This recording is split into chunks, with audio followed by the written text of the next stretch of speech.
একটা সময় ছিল যখন রিমোট কন্ট্রোল কার নিয়ে বাচ্চাদের মধ্যে শিশুদের মধ্যে একটা বিরাট মাতামাতি ছিল এবং বর্তমানে হয়তো খানিকটা রয়েছেও, তবে বেশ খানিকটা ছবি কিন্তু উল্টেও গেছে। তার কারণ প্রযুক্তির একেবারে উন্নত সৃষ্টি মোবাইল ফোন এখন কোথাও গিয়ে যেন খেলনা বা কন্ট্রোলের হাতে চলে গেছে শিশুদের, নাকি মোবাইল ফোন কন্ট্রোল করছে শিশুদের। আর যদি সেটাই সত্যি হয়ে থাকে তাহলে এর প্রভাব শিশুদের ক্ষেত্রে শারীরিক এবং মানসিকভাবে ঠিক কতটা সুদূর প্রসারী, কি জানাচ্ছেন বিশেষজ্ঞরা। এই মুহূর্তে আমার সঙ্গে উপস্থিত রয়েছেন শিশুরোগ বিশেষজ্ঞ ডক্টর প্রভাস প্রসনগিরি। এস নিউজে আপনাকে স্বাগত। এই বিষয়টা নিয়ে খোলাখুলি আজকে কথা বলবো। তবে প্রথমে যে বিষয়টা একটু জানার চেষ্টা করব সেটা হচ্ছে, এখন তো খেলনার ধরন বা খেলার ধরন শিশুদের পাল্টে গিয়েছে। কতটা পাল্টেছে মোবাইল ফোন বা প্রযুক্তি, এটা কতটা খেলনার বিষয়বস্তু হয়ে উঠেছে শিশুদের কাছে, কি দেখছেন? না, অনেকটাই। যত দিন যাচ্ছে তত দিন আমরা দেখতে পাচ্ছি যে চিরাচরিত যে খেলার ধরন ছিল সেটা দুরকম ছিল, একটা আউটডোর গেমস, একটা ইনডোর গেমস। তো আউটডোর গেমস তো প্রায় বন্ধই হতে চলেছে, এবং ইনডোর গেমসও যেই ইনডোর গেমসগুলো আগে খেলা হতো, যেরকম দাবা খেলা হতো বা লুডো খেলা হতো বা আরও অনেক রকমের ইনডোর গেমস ছিল, সেগুলো খেলা হতো, সেইগুলো এখন রিপ্লেস হয়ে যাচ্ছে পুরোপুরি মোবাইল দিয়ে। তো মোবাইল দুটো জায়গায় গেমসগুলোকে রিপ্লেস করে দিচ্ছে, আউটডোর গেমসও রিপ্লেস করে দিচ্ছে এবং ইনডোর গেমসও রিপ্লেস করে দিচ্ছে। বাচ্চারা এখন আর মাঠে গিয়ে ক্রিকেট বা ফুটবল খেলছে না, মোবাইলের মাধ্যমে ক্রিকেট আর ফুটবল খেলছে। এখন বাচ্চারা ইনডোর গেমস আলাদা করে খেলছে না, মোবাইলের মধ্যে খেলছে, তার সঙ্গে নানা রকম ভিডিও গেমসের কমপ্লিট এডিকশন চলে এসছে। সো বিগত 5 থেকে 10 বছরে যদি আমরা বলি, বাচ্চাদের ক্ষেত্রে কিন্তু খেলার জগৎটা শুধু মোবাইল কেন্দ্রিক এবং মোবাইল সেন্ট্রিকই হয়ে গেছে। একদমই তাই। এবং মেন্টালি এবং ফিজিক্যালি এর প্রভাব আগামী দিনে কোন জায়গায় পৌঁছাতে পারে? রোগের ক্ষেত্রে কোনো জটিল সমস্যা কি আগামী দিনে দেখতে পারে আমাদের সমাজ বা ভবিষ্যৎ? হ্যাঁ, ডেফিনেটলি। দেখুন, মোবাইলের এফেক্ট, বেসিক্যালি এফেক্ট না বলে সাইড এফেক্ট কোনটা, সেইটা নিয়ে কতগুলো, সেটা নিয়ে কিন্তু অনেক দিন ধরেই গবেষণা চলেছে। যেহেতু বাচ্চাদের মধ্যে এই মোবাইলের অ্যাডিকশানটা বিগত 1 দশক বা 2 দশক ধরেই বেড়েছে, তাই আমাদের কাছে কতগুলো জিনিস আছে যেগুলো আমাদের কাছে খুব ক্লিয়ার, যে আমরা জানি মোবাইল বেশি দেখলে, মোবাইল বেশি ইউজ করলে এই শারীরিক এবং এই মানসিক প্রবলেম হতে পারে। এছাড়াও আমাদের কাছে কিছুগুলো হাইপোথিসিস আছে যে এইটা পরবর্তীকালে হতে পারে। মানে একটা বাচ্চা 5 থেকে 15 বছর অবধি ক্রমাগত মোবাইল ইউজ করে চলেছে, সে যখন 35 বছর বা 40 বছর হবে তার এই সমস্যাগুলো হতে পারে। সেটা আদৌ হবে কিনা সেটা হয়তো আমরা আরও 15 বা 20 বছর পরে বুঝতে পারবো। তো ডেফিনেটলি কিছু হাইপোথিসিস আছে।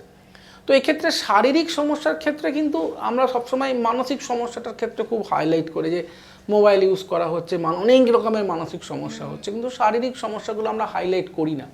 তো সেক্ষেত্রে মনে রাখতে হবে, মোবাইল কিন্তু ডাইরেক্টলি আমাদের শরীরকে ক্ষতিগ্রস্ত করতে পারে এবং ইনডাইরেক্টলি করতে পারে। প্রথমে ইনডাইরেক্টলি বলি, ইনডাইরেক্টলি কীভাবে করে, সেটা হচ্ছে যখনই আমি মোবাইল ইউজ করব আমার অ্যাক্টিভিটিস কমে যাবে, আমি সিডেন্টারি লাইফস্টাইল ফলো করব, আমি সারাদিন বসে শুয়ে মোবাইল দেখব, আমার আউটডোর অ্যাক্টিভিটিস কমে যাবে, হাঁটাচলা কমে যাবে। এবং যেই না আমার ফিজিক্যাল অ্যাক্টিভিটিস কমে যাবে এবং আমার সিডেন্টারি হ্যাবিট বেড়ে যাবে, তখন একটার পর একটা রোগ অসুখ কিন্তু ধরতে থাকবে, এবং এটা খুব অল্প বয়স থেকেই ধরতে থাকবে। কারণ সিডেন্টারি হ্যাবিট বাড়লেই হচ্ছে আবার মেটাবলিজম হবে না, পরে একের পর এক মেটাবলিক ডিজিজ আসবে, ওবেসিটি মানে স্থূলতা বাড়বে, এবং সেইটা রিলেটেড একটা প্রবলেম যেগুলো আমরা সব জানি। এখন অল্প বয়সী বাচ্চাদের মধ্যেও ফ্যাটি লিভার দেখতে পাওয়া যাচ্ছে, স্থূলতাজনিত সমস্যা, স্লিপ অ্যাপনিয়া থেকে শুরু করে হাইপার টেনশন, ডায়াবেটিস, কোলেস্টেরল, এগুলোর সমস্যা সমস্ত কিছুই দেখতে পাচ্ছি আমরা, থাইরয়েডের সমস্যা সবই কিন্তু দেখা যাচ্ছে।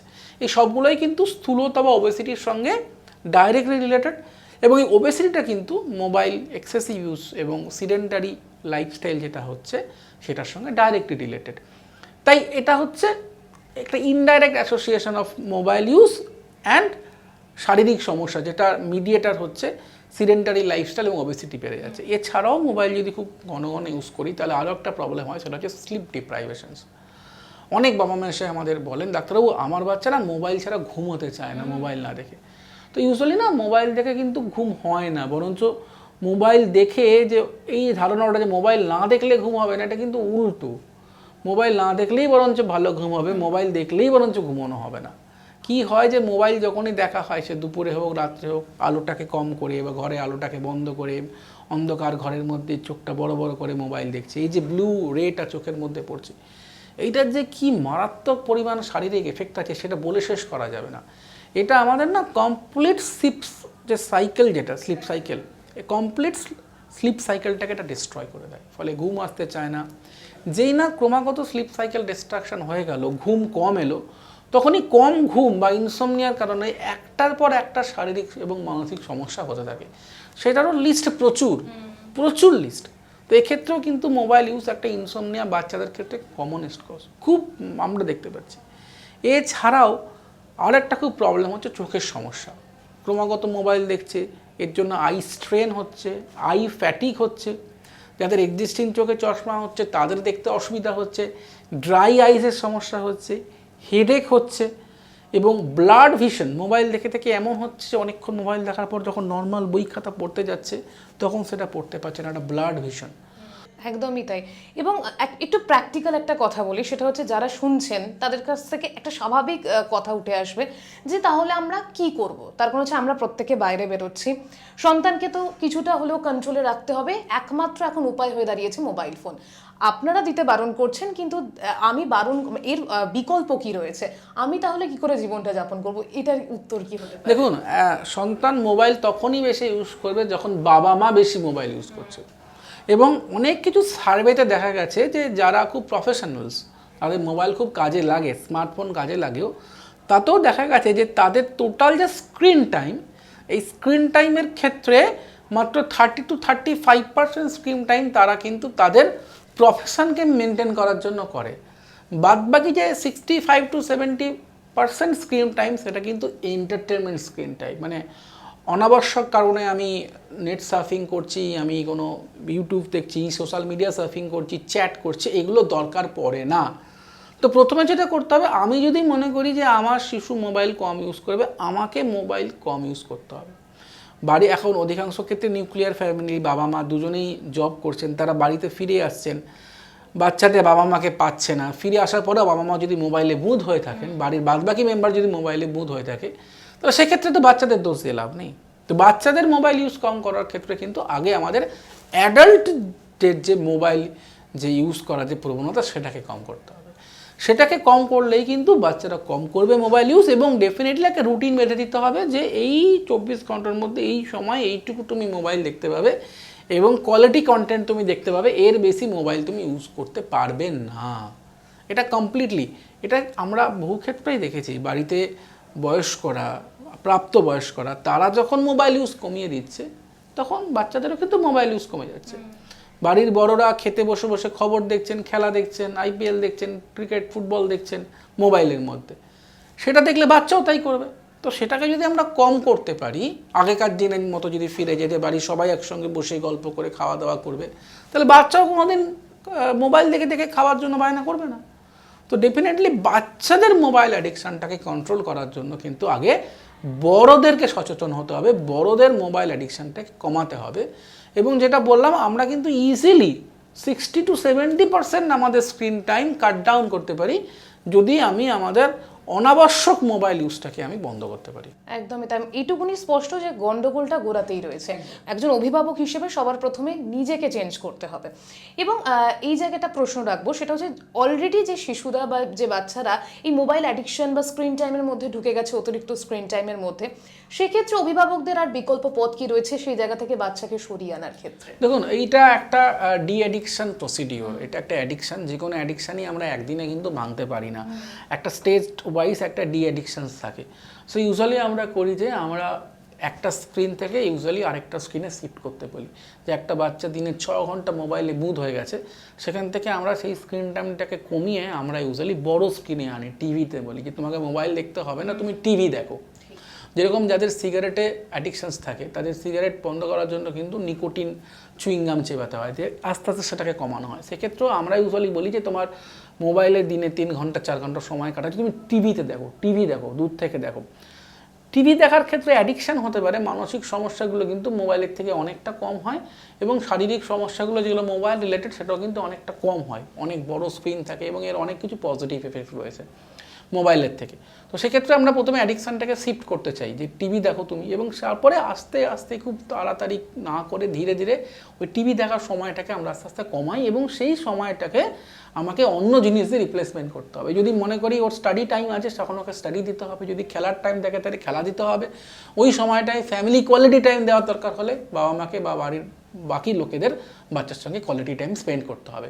এইভাবেই কিন্তু আমরা ধীরে ধীরে ডি অ্যাডিকশন করতে পারি। আমরা হঠাৎ করে একদিন সকালে উঠে মনে হলো যে আমার বাচ্চা দিনে 4 থেকে 5 ঘন্টা স্ক্রিন টাইম থাকছে, প্রচুর মোবাইল দেখছে, আজ থেকে মোবাইল বন্ধ।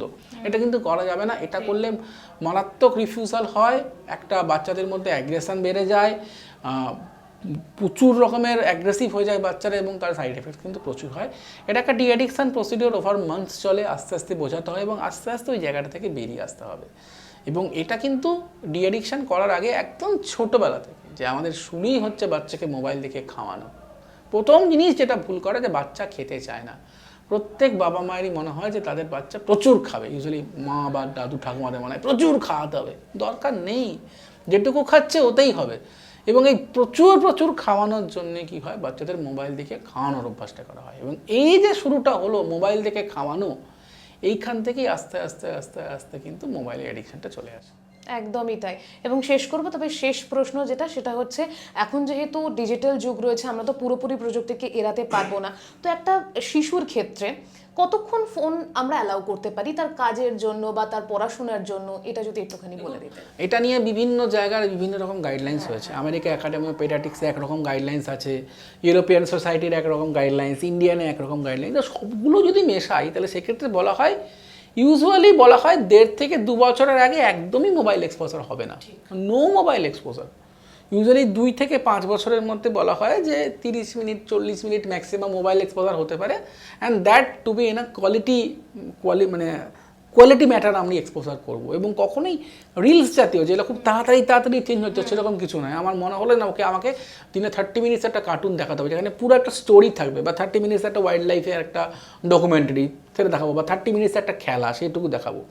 যেটা হয় যে ছট করে রিলসগুলো কভার করে দিচ্ছে 10 সেকেন্ড 15 সেকেন্ডে, সেটা কিন্তু একদম হবে না। এটা অ্যাটেনশন স্প্যান কমে যায়, আরও নানাবিধ মানসিক সমস্যাগুলো ডিটেলস তো আমরা বললামই না, মানে প্রচুর রকমের মানসিক সমস্যা দেখা যায় আর কি।